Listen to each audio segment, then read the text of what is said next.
어려운 시간 우리 양쪽에 앞에 있는 분들을 기쁜 마음으로 축복하겠습니다. 오늘도 하나님 은혜가 충만하시기 바랍니다.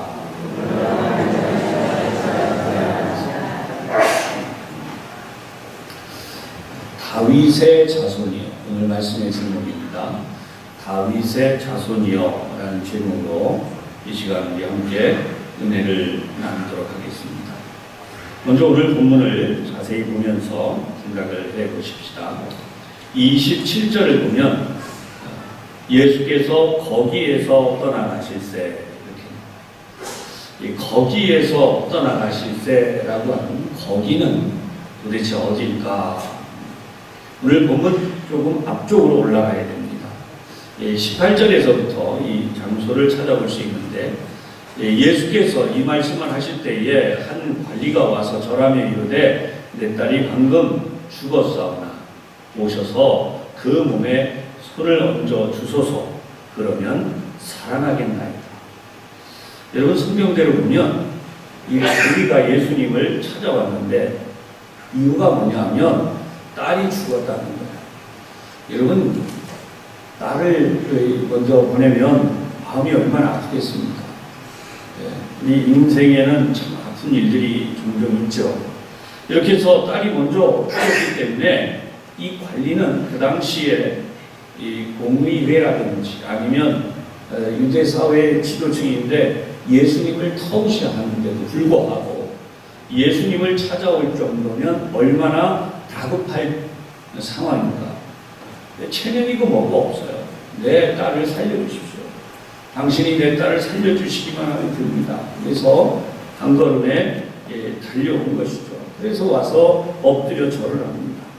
그리고 얼마나 간절했으면 그 몸에 손을 얹기만 하면 살아나겠나이다. 여러분, 이 고백은요 굉장한 거예요. 죽은 사람이 어떻게 살겠어요? 근데 예수님이 기적을 행하신다니까 그 기적을 행하는 주님이 오셔서 손만 얹어주시면 살겠습니다. 그래서 이렇게 와서 매달리는 거죠. 그래서 예수님이 이 관리를 따라가시기 시작합니다. 그런데 성경을 계속 보면 이 사건 하나 속에 또 다른 사건이 연결이 돼요. 그것은 뭐냐면 20절에 내려오면 12해 동안이나 혈루증으로 앓는 여자가 예수의 뒤로 와서 그 겉옷가를 만졌다. 이 사람은 또 어떤 사람인가? 많은 무리들이 예수님을 에워싸고 밀고 가고 있어요. 그런데 그 뒤에 쫓아왔어요. 이 여인도 너무나 자기의 몸이 고통스럽고 12년 동안이나 이 고통으로 고생하기 때문에 이제 고칠 방법은 예수님밖에 없다. 그래서 예수님 뒤로 옵니다. 앞으로도 못 오고 예수님의 뒤로 와서 원래 예수님의 옷에 손을 댑니다. 이 여인도 믿음을 가졌습니다. 내가 예수님의 옷에 손만 대어도 깨끗함을 받을 것이다. 그래서 예수님 옷에 손을 댑니다. 그랬더니 정말 이 여인의 병이 나아버렸어요. 예수님은 이 바쁜 와중에 멈춰서셔서 이 여인에 대하여 말씀을 하십니다. 결국 이 여인이 내가 그랬습니다. 제가 그랬습니다. 고백을 하는 모습을 보고야 예수님 뭐라고 말씀하시는가 22절에 보면 돌아서서 보시면서 딸아 안심하라 내 믿음이 너를 구원하였다. 이렇게 말씀합니다. 그런 다음 이 한시가 급한 이 관리의 집에 이제 예수님이 드디어 도착을 하셨어요. 그래서 23절을 보시면 예수께서 그 관리의 집에 들어가서 피리 부는 자들과 떠드는 무리들을 보시고, 여러분 이 당시의 풍속은 사람이 죽으면 피리를 불고 이 슬픔을 위로하기 위해서 다양한 행사들을 했다는 거예요. 그런데 이때 이 모습을 보시고 예수님이 뭐라고 말씀하시느냐? 24절 물러가라. 물러가라. 그러지 하지 마라. 왜냐하면 이 소녀가 죽은 것이 아니라 잔다. 이렇게 말씀합니다. 이 이야기를 듣고 사람들이 어땠다고 나와요? 그들이 비웃더라. 왜요? 죽은 걸 알거든요. 죽었어요. 근데 어떡하자는 거예요? 그때 예수님께서 25절 이하에 보면 무리를 내보내셨어요. 비웃는 사람들 내보내셨어요. 너희들 비웃으니까 나가라. 하나님의 역사를 믿지 않는 자들, 그리고 예수님은 이 관리의 고백대로 하세요. 관리가 뭐라고 고백해요? 오셔서 그 몸에 손을 얹어주소서. 그러면 어떻게 된다고요? 살아나겠나이다. 여기 18절에 나옵니다. 그래서 이 관리의 믿음을 보시고 예수님께서 들어가신 다음 소녀의 손을 잡으셨다는 거예요. 25절에 보면 소녀의 손을 잡으심에 일어나는 줄. 할렐루야. 인간으로서는 불가능합니다. 하나님만이 하실 수 있는 그 일을 지금 하신 거예요. 그랬더니 26절에 그 소문이 어떻게 됐다고요? 온 땅에 퍼졌다. 여러분, 예수님의 소문을 막을 길이 없었어요. 그 당시에도 지금도 그럴 거예요. 지금도 여러분 이런 일이 일어나면 소문을 막을 길이 없어요. 저는 이 말씀을 잘 믿고 있어요. 이 자리에 있는 여러분들에게 하나님이 이 역사를 일으켜 주실 줄로 저는 믿고 있습니다. 여러분, 제가 하는 게 아니에요. 예수님이 하시는 거예요. 그렇기 때문에 교회마다 이 땅의 모든 교회들의 하나님의 이 역사가 일어나는 줄로 믿으시기를 바랍니다. 성경을 보면 이 소문이 났다는 거예요. 그래서 이 소문 때문에 오늘 성경 본문에 보면 두 맹인이 따라오면서 소리를 질렀어요. 여기 예수님이 가신다. 그렇다면 우리가 고침을 받을 수 있지 않겠나. 그래서 이 소리를 지르는데 뭐라고 소리를 지르느냐? 다윗의 자손이요. 많은 내용 다 놔두고 예수님 저 좀 고쳐주세요 이렇게 하는 게 아니고요. 다윗의 자손이요 라고 외치는 거예요. 우리를 불쌍히 여기소서. 왜 다윗의 자손이라고 하는가? 이 부분을 오늘 여러분들과 생각하게요. 병을 고쳐진 이 기적은 이미 이루어진 것이에요. 그렇다면 죽은 사람이 살아난 것도 이미 이루어진 것이에요. 그런데 이러한 일어나는 역사에 대하여 다윗의 자손이여 우리를 불쌍히 여기소서. 근데 도대체 이게 왜 다윗의 자손이라고 이렇게 부르짖는가라고 하는 것을 우리가 생각하겠다는 거죠. 우선 첫 번째로 하나님의 마음이 담겨 있는, 하나님의 뜻이 담겨 있는 데 대한 표현입니다. 이 다윗의 자손이요라고 유래된 것은 구약성경 사무엘하 7장에서부터 시작이 되었죠. 구약성경 사무엘하 7장에 가면 이런 내용들이 담겨 있는데요. 도대체 무슨 말씀이길래 하나님이 이 다윗에게 이런 역사를 하셨는가? 이제 오늘 생각을 하겠습니다. 사무엘하 7장 1절을 보면 이렇게 기록되어져 있어요. 여호와께서 주위의 모든 원수를 무찌르사 왕으로 궁에 평안히 살게 하신 때에, 이것은 다윗 왕입니다. 다윗 왕이 주변의 모든 원수들을 무찔렀다는 거예요. 여러분, 그때 당시에는요 굉장히 많은 부족들이 계속 싸웠어요. 이스라엘 땅에도 엄청나게 많은 부족들, 민족이라고 표현했지만 알고 보면 부족들이에요. 그들이 왕을 세워놓고 자기들끼리 막 싸우고 대단했어요. 그 중에 대표적인 것이 바로 블레셋이죠. 그런데 블레셋은 여러분 바이킹의 후예들이라고 해요. 네, 여러분 세계적으로 바이킹이 얼마나 대단한 사람들이에요. 해적 바이킹 그러면 지금도 다 두려움에 떨죠. 그러니까 어쨌든 이러한 사람들까지도 무찔렀어요. 그래서 왕이 아주 이제 궁에 평안해졌다는 거예요. 여러분 한번 생각해 보세요. 보통 사람들이 평안해지면요, 딴 생각 안 해요. 나태해지기 쉽고 이기적으로 변하는 게 일반적이에요. 이제 좀 쉬자, 이제 좀 즐기자, 자기 중심적이 되는 거예요. 그런데 성경을 보면 다윗 왕은 그렇지 않았다. 다윗 왕은 어떻게 했는가? 사무엘하 7장 계속해서 2절입니다. 본문을 계속 보겠습니다. 왕이 선지자 나단에게 이르되 볼지어다 나는 백향목 궁에 살거늘. 나는 백향목 궁에 산다. 여러분, 진짜 이 백향목 궁이 얼마나 좋은지 제가 보여드리지를 못해서 그런데요. 나무 중에 벌레가 먹지 않는 나무가 이 백향목이에요. 잘 썩지도 않을 뿐더러 나무가 색이 희어요. 이렇게 껍질을 벗겨내면 신나무이고 거기서 나는 향이 이 벌레를 쫓는다고 해요. 강력한 피톤치드 같은 향이 나오는 거죠. 이 몸에, 사람 몸에 엄청 좋은 거예요.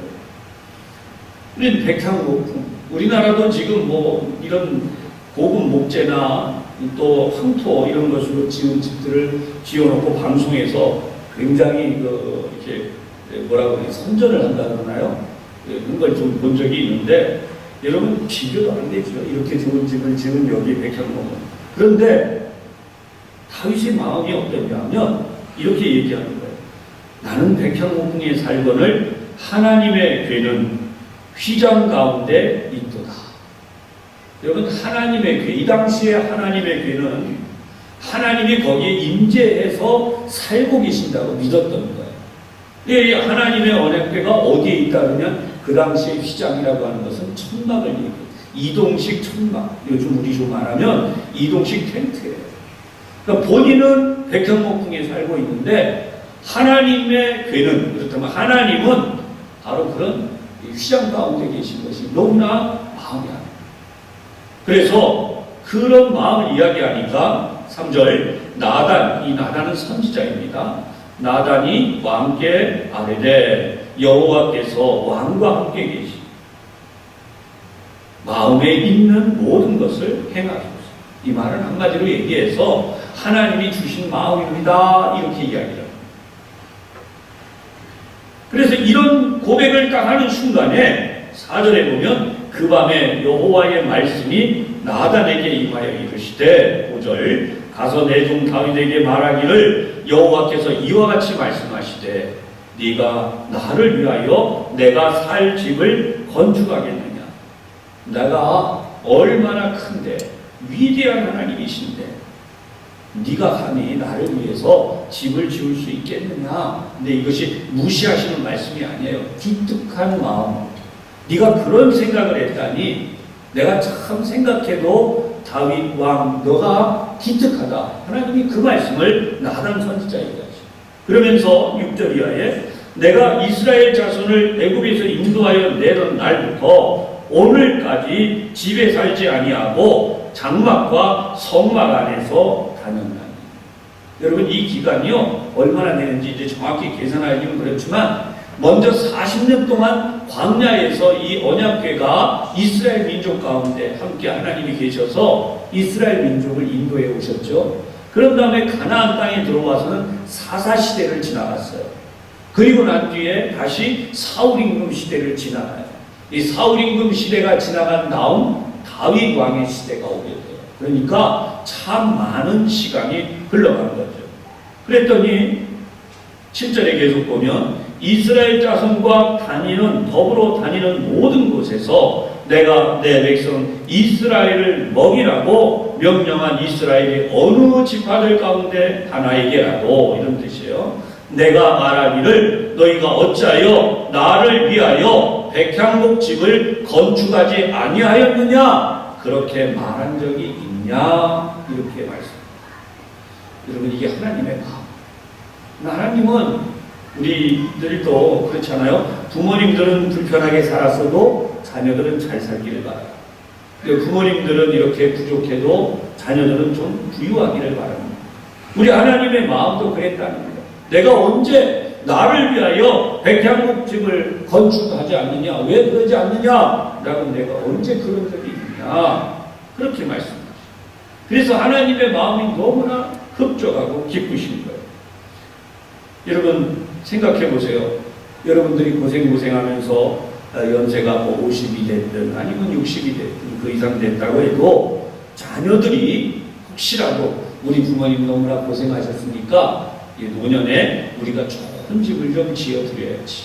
그래서 좋은 집을 지어놓고 이렇게 부모님을 모셔다 놓고 여기서 행복하게 사세요. 여러분 얼마나 감동이 있겠어요. 그죠?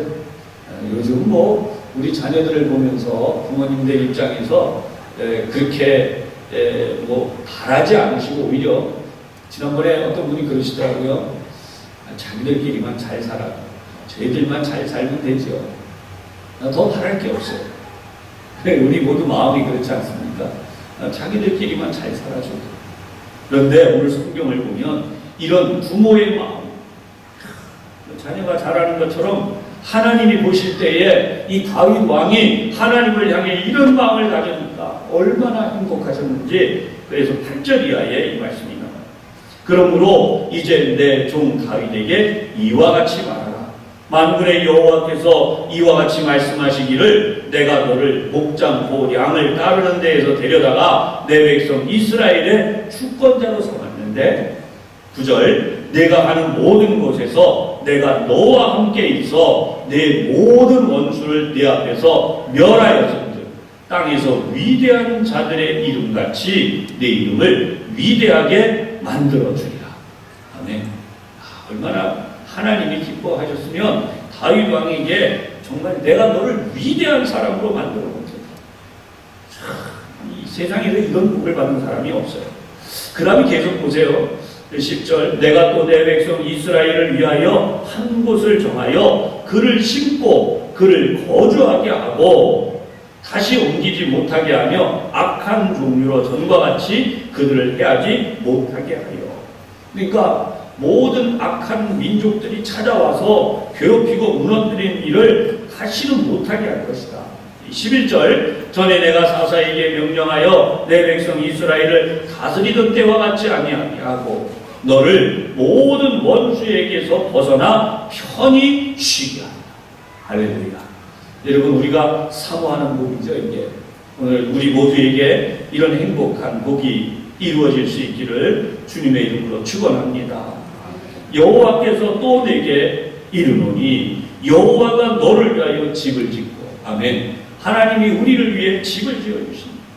여러분, 우리가 이 세상에서 내 집을 마련한다고 해도 그게 내 힘이 다 아니에요. 하나님이 다 해주신 가운데 내가 그렇게 복을 누릴 수 있는 것이죠. 그 다음 보세요. 12절 내 수알이 차서 내 조상들과 함께 누울 때. 이스라엘 민족은요, 조상 대대로 이 무덤이 정해져 있어요. 가면은 여기는 뭐 할아버지의 무덤, 그 위에 또 할아버지, 그 위에 또 할아버지, 이렇게 제대로 된 집안이에요. 거기가. 그러니까 우리는 땅속에 묻는데 이스라엘 민족은 땅에 묻지 않는다고 해서 여러분들에게 이 역대가 이렇게 해요. 어쨌든 지금도 이스라엘 민족은 그렇게 해오고 있습니다. 지금 감람산이라고 하는 그 예루살렘 바로 맞은편에 가면요, 엄청난 공동묘지가 있어요. 사람들이 지난번에도 한번 보여드린 적이 있는데 나중에 기회가 되면 한번 또 보여드릴게요. 근데 여기 지금 보면 하나님이 지금 생명을 말씀해서 생명 언제까지 살 거냐? 내 수알이 차서. 여러분, 불의의 사고로 죽거나 질병으로 죽거나 아니면 원치 않는 어려움으로 죽거나 이런 일이 아니라 내 생명이 하나님이 너에게 주시는 때까지 다 살고, 그리고 죽을 때에 어떻게 되느냐? 네 몸에서 날 네 씨를, 너의 후손이죠, 내 뒤에 세워 그의 나라를 견고하게 하라. 여러분, 인생의 가장 큰 복이 뭐냐면 아버지 때에 잘 됐지만 아들 때에 더 잘 되고 그 다음 아들 때에 더 잘 되고. 할렐루야. 이게 진짜 복이에요. 근데 보면 보통 사람들이요, 그렇게 잘 되는 것을 잘 누리질 못해요. 아버지는 잘해놨는데 아들이 망치는 경우가 많죠. 근데 성경은 지금 더 잘되게 해줄 것이다. 그래서 그가 어떻게 하느냐? 나라를 견고하게 하고. 13절 그는 내 이름을 위하여 집을 건축할 것이요 나는 그의 나라 왕위를 견고하게 하고. 여러분, 이건 일반적인 복이지만 최고의 복이에요. 얼마나 최고의 복이에요? 이 복은 상상할 수 없는 복이잖아요. 왕위가 이제 이어져 내려가는데 어떻게 한다고요? 나는 그의 나라의 왕위를 영원히 견고하게 하는데 그 값이 뭐죠? 앞에 아버지인 다윗이 하나님의 집을 건축하고자 하는 마음. 근데 그 아들이 아버지의 그 복을 누리게 되는데 어떻게 되느냐? 견고하게 할 것이다. 영원히 견고하게 할 것이다. 이 말은 왕위가 대대로 이어져 가게 할 것이다. 그 말씀입니다. 여러분, 이보다 더 큰 복이 어디 있어요? 여러분이 뭐 이제는 이 왕이라고 표현하기 그러니까 이제는 여러분이 만약에 굉장히 특별한 회사를 하나 세웠다고 해요. 회사가 굉장히 크게 성장했어요. 근데 이 회사의 사장님으로 계속해서 내 아들이, 그 다음 아들이 갈 것이다. 요즘 우리 사회는 좀 약간 좀 제대로 운영을 못하는 사람들 때문에 그 다음이 아들이 이어간다 이런 부분에 좀 부정적인 이야기 생겼지만 지극히 정상적인 것은요, 아버지보다 아들이 더 훌륭하고 똑똑하고 그 아들이 또 아버지보다 더 훌륭하고 똑똑하고 그래서 점점 더 잘 되는 게 정상적이에요. 할렐루야. 이게 이복을 하나님이 주신다. 여러분, 우리나라도 뭐 어떤 기업이든 또는 뭐 공공단체든 또 어디가 됐든 간에 여러분, 교회도 물론입니다. 하나님이 주시는 복을 받아요. 여기 지금 보면 이렇게 또 나와요. 14절에 보면 나는 그에게 아버지가 되고 그는 내게 아들이 되리니 그가 만일 죄를 범하면, 여러분, 하나님은 얼마나 놀라운지요. 솔로몬이 죄를 지을 것도 아셨어요. 그래서 내가 사람의 매와 인생의 채찍으로 징계하려니와 15절 내가 네 앞에서 물러나게 한 사울에게서 내 은총을 빼앗은 거죠. 여러분, 하나님의 은총이 빼앗겨지면 하나님의 은총이 여러분에게 항상 있어야 돼요. 할렐루야. 인간은 잘못할 수 있어요. 잘못해도 하나님의 은총이 있으면 왕위를 빼앗기지 않습니다. 그런데 여기 지금 보면 그에게서 빼앗지 아니하리라. 그런데 여러분 16절을 보십시오. 네 집과 네 나라가 내 앞에서 영원히 보존되고 네 왕위가 영원히 견고하리라. 아멘. 그러니까 하나님이 지금 다윗에게 무슨 복을 주시겠다 그러는 거냐면, 네 아들이 설령 잘못한다 그래도 내가 그를 뽑아버리지 않고 내 앞에다 계속 두고 너의 왕위를 계속 이어가게 할 것인데, 이것이 언제까지냐면 영원히 보존되고 영원히 견고하리라. 여러분, 사람이 잘못해서 잘못되는데 어떻게 이게 가능하겠어요? 그런데 이 비밀이 뭐냐? 이 비밀이 바로 예수님이 이 다윗의 후손으로 이 땅에 오시게 돼요. 할렐루야. 예수님이 다윗의 가문에, 그 가문의 후손으로 오셔서 이 땅에 태어나시고, 그리고 그 예수님이 어떻게 돼요? 이 땅에서도 영원한 왕이시지만 하나님의 나라에서 영원한 왕이 되시죠. 할렐루야. 바로 그 의미가 다윗의 자손, 다윗의 자손 예수여, 그 의미가 돼요. 할렐루야. 여러분들이 이 시간 분명히 깨닫기를 바랍니다. 다윗의 자손 예수여 라고 이 맹인들이 다윗의 자손이여 우리를 불쌍히 여기소서 라고 외치는 것은 바로 그 의미다. 하나님의 마음, 하나님의 긍휼, 다윗 왕을 향해서 하나님이 베푸신 그 긍휼로 우리를 도와주십시오. 당신은 바로 다윗의 후손이시고 그 후손으로 오신 예수여 우리를 도와주십시오. 너무나 의미가 깊고 대단하죠. 오늘 우리가 이 의미를 알았어요. 두 번째 의미가 있어요. 그게 왜 다윗의 자손이요? 라고 하는가? 이스라엘 민족을 향한 하나님의 복, 인족의 자존심이 들어있어요. 여러분, 성경은 계속해서 마태복음에서 여러 곳에서 다윗의 자손의 이야기를 해나가요. 마태복음 12장 23절에 보면 무리가 다 놀라 이르되 이는 다윗의 자손이 아니냐 하더라. 마태복음 15장 22절에 보면 주 다윗의 자손이여 나를 불쌍히 여기소서 내 딸이 흉악하게 귀신 들렸나이다. 그러면서 이방 여인도 고쳐달라고 다윗의 자손이여. 마태복음 20장 30절 31절에 보면 다윗의 자손이여 하니 무리가 꾸짖어 잠잠하라 하되 더욱 소리질러 다윗의 자손이여. 자, 그 다음에 마태복음 21장 9절에도 보면 앞에서 가고 뒤에서 따르는 무리가 소리 높여 이르되 호산나 다윗의 자손이여.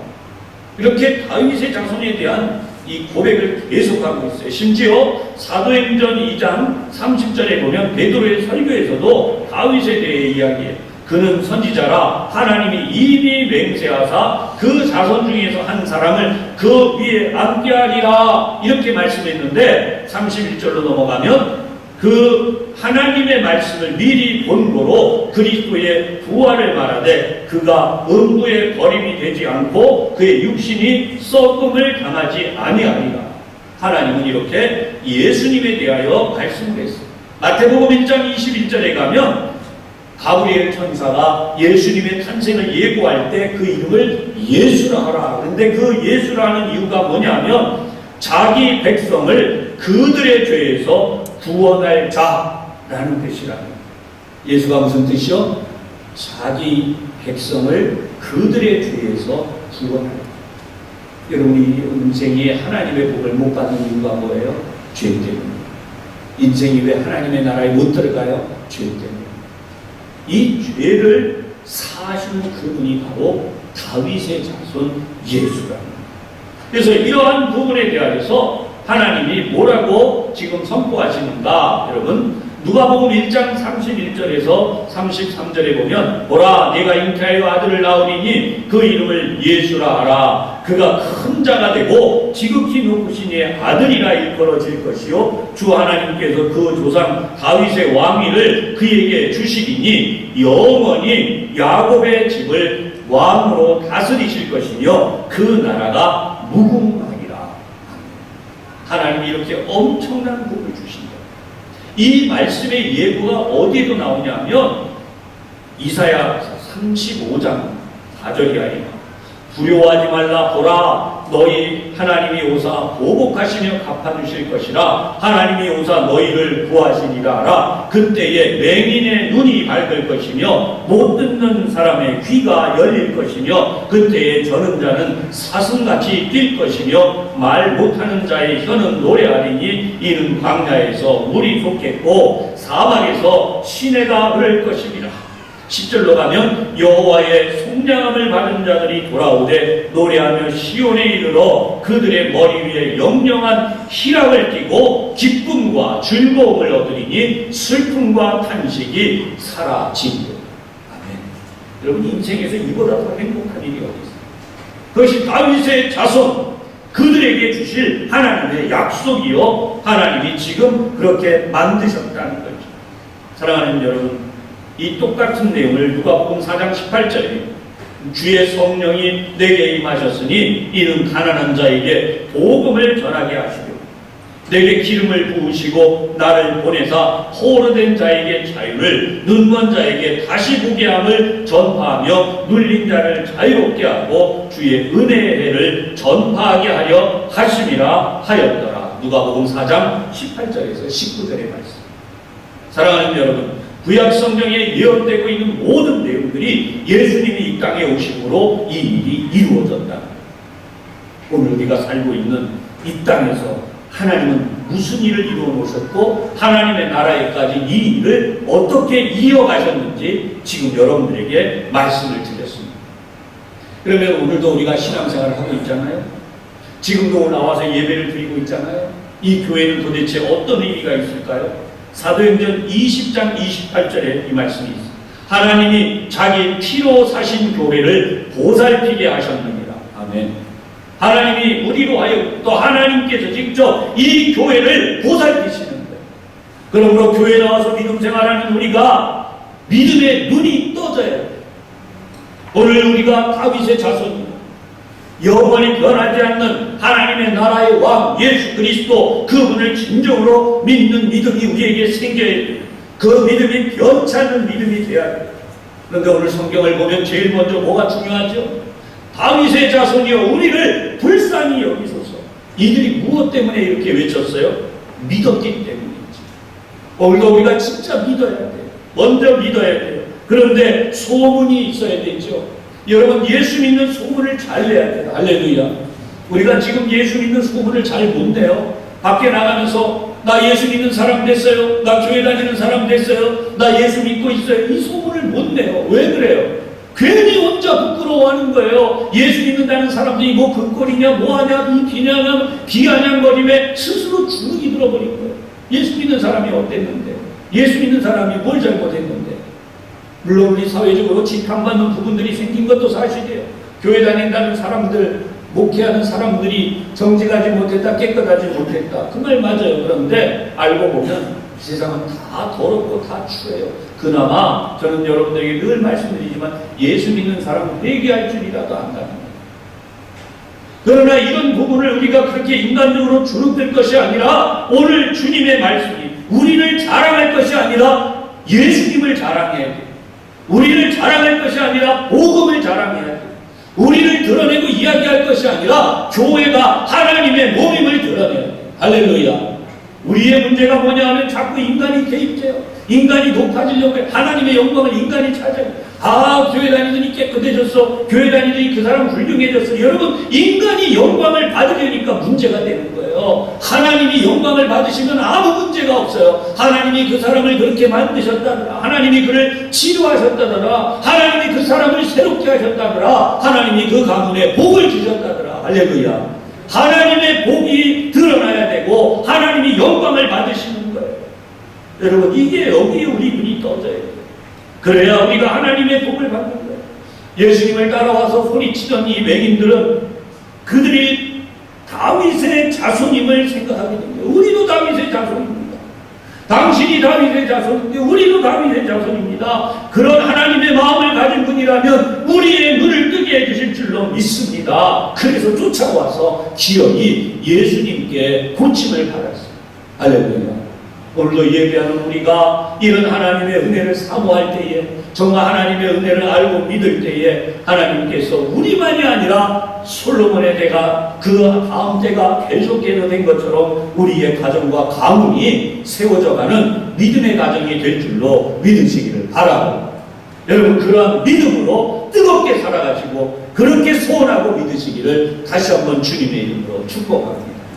기도하겠습니다. 하나님 아버지, 우리가 주님을 따라가고 주님을 의지하는 믿음 가져야 되는데 하나님 온전히 주님 바라보고 믿지 못했던 부분을 용서해 주시고 앞으로 더욱 주님을 믿는 믿음의 삶을 살아가는 저희들이 되게 하여 주시옵소서. 예수님 이름으로 기도하옵나이다. 아멘.